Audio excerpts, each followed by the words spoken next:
I worked with him in Puerto Rico also after that. And that was a crazy place to work, wasn't it? Oh my Jesus. God, Puerto Rico, It was crazy they, as that. Were it, you? no, I You were wasn't here? there. No, I Brody didn't know. thing? No, I didn't. I didn't know you worked Puerto Rico. Yeah, I worked Puerto Rico between characters in the WWF, and Abdullah for Carlos Colon. And I Yeah. went to work for Carlos Colon, and yeah, we did a couple of shows, and it was wild. It was like the people are nuts. They throw stuff at you, like some places they throw beers in plastic cups. Over there they throw the whole cans. It's like they Yeah, they throw they throw. and rocks Yeah, exactly. and broken glass and And, anything they can put their hands on. and wasn't it amazing what happened with Brody? Like, Oh well, holy what mackerel! That was amazing! in the But time I was going. I mean, that was incredible, wasn't it? That was the time I was going. Like I just and it was like. I was in the dressing room. No way. No way. No way. Tell me about it. I can't believe it. Well, I had. I'll make this real short. Tony Atlas was there, eh? Tony Atlas was there too? I'll make this is your part. I mean, you're the guest, so I will tell this real quick, just because you asked. I was in the dressing room, and every time I was always in Puerto Rico, I always had this impending dread of like something was going to happen. And I really, really had it that day. I was going and I rode to the matches to the stadium with Brody and another guy. He took us and I walked in and it was like eating me up. Something was wrong. I mean, it was just the vibes on the way over there, the vibes in the dressing room. And I sat down way in the back of the corner. It's a baseball stadium. And but was there something that you saw it was coming? Was there heat between the two guys, or was it like yeah, there was heat between them, but I didn't know they had that much heat between them. But I just felt something wasn't right. And I sat down and I'm like this, I can't stay still. And I'm never like that. I said, I got to get out of here. So I got up and left, walked down the, you got to walk down I know the place. A little tunnel to the dugout. That's when you go to the field. Yeah. So I sat out there about, I don't know, about not long, 5 minutes, 7 minutes at the most. And I said, well, but the vibes were still bad. So I got up and walked down that tunnel and I heard shouting. No way. Before I got there, and I got from out. From the fans or from the dressing room? From the dressing room. It was all screaming and, and hey, and people were running here. And I asked somebody, I said, hey, what happened? And they said, I forgot what somebody said Jose did something to Brody. Now, everybody in Puerto Rico was named Jose. Because we had a couple of guys in the dressing room named Jose. Yeah, and Vader was one of them. I said, what? And they said it again. And I said, what? They said, Invader. He stabbed Brody. And I went, what the? That's one thing you don't expect. And I walk in, and the first thing I see laying on the floor. No way.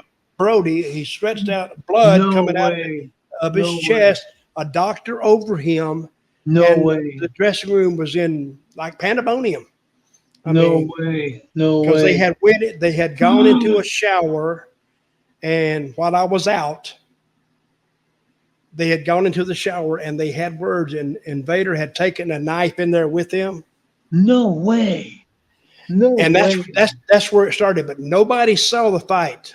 They only saw when they came out of that shower area. My philosophy of this, my story of this, and from only hearsay and from hearsay, from second and third hearsays, from second, third people. Yeah. Brody was sometimes he was stiff in the ring with guys. Yeah. Brody was stiff. So the story that I heard is like he was stiff with him, and he was. And that's how we got back. That's all I know.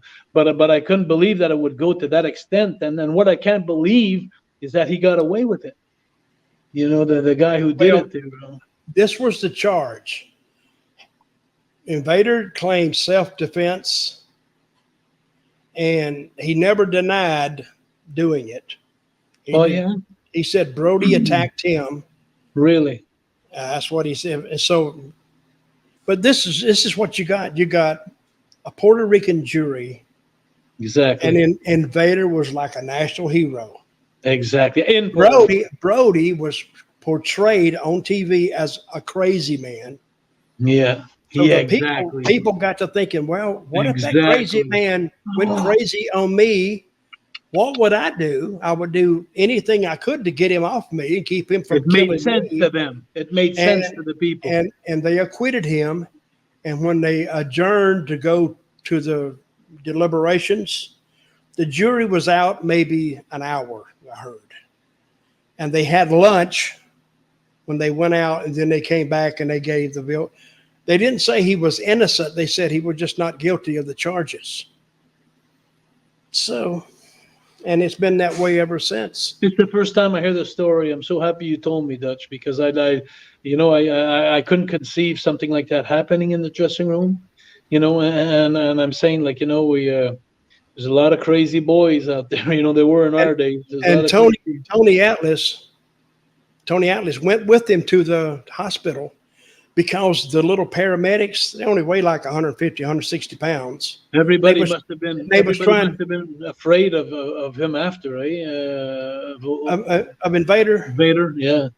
Well, he's kind of nuts anyway. Is he? I don't know him. I don't remember. I may have met him in the dressing room when I was there. I don't even remember him. But Brody was so big, the paramedics couldn't get him up the 3 or 4 or 5 steps that we had to go. And Tony Atlas picked it up and put him in there. He was still alive when you got in the dressing room. Oh yeah, he was alive after the hospital, and he didn't pass away to 5 o'clock in the morning. This is what happened. They couldn't stop the bleeding. I don't know if they've ever let that out, because Brody took a lot of aspirin. And so his blood was clear. His blood was clear. And it was thin. Yeah. That's why they could not stop the bleeding. They actually operated on him twice. Really? After the matches were over that night, I actually got in the car and I said, take me to the hospital to where he is. And it was Centro Medico or like Central Hospital or something. And I pulled up and I saw a guy out in, the blues. I said, hey, is Bruiser Brody the wrestler here? He said, yeah, who are you? And I told him, he said, oh yeah, everybody knew you.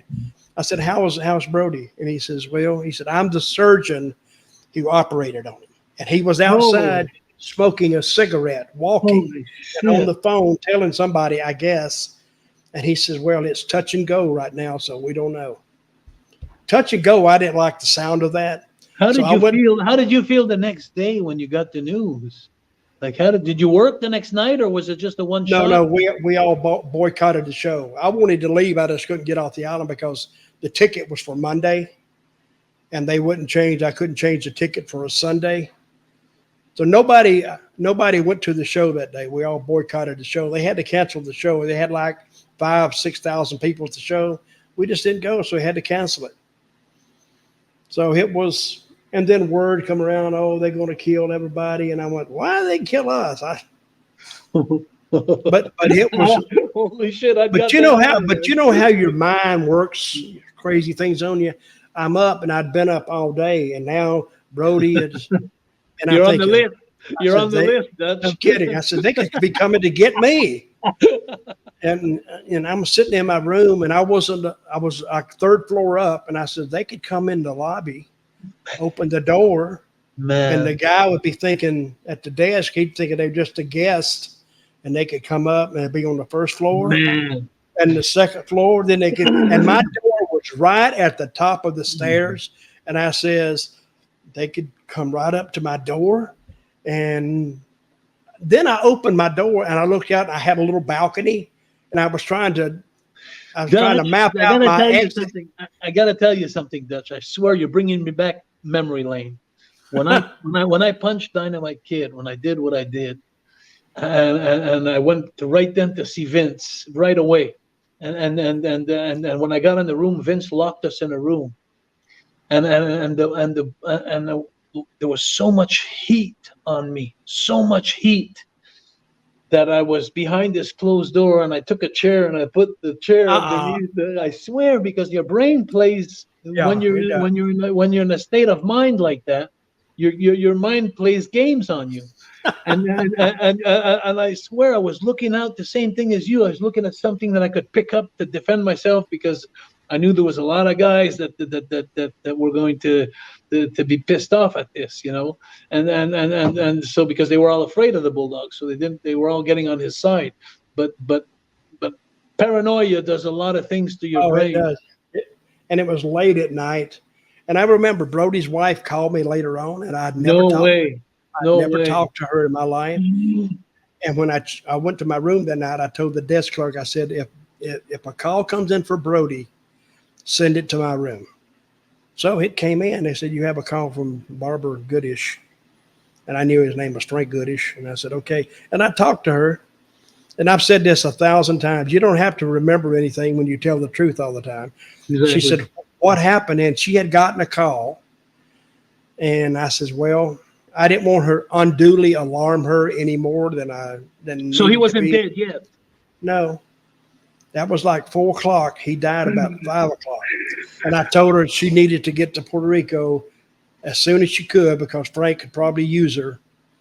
And so when she went to the airport, I guess right after that, and got a ticket for her and her son, and they came down there. And how she found out that he had died was she ran into Abdullah at the airport. And Abdullah says, he just looked at her and said, he's gone. He's gone. And she says, what? He's gone. He's gone.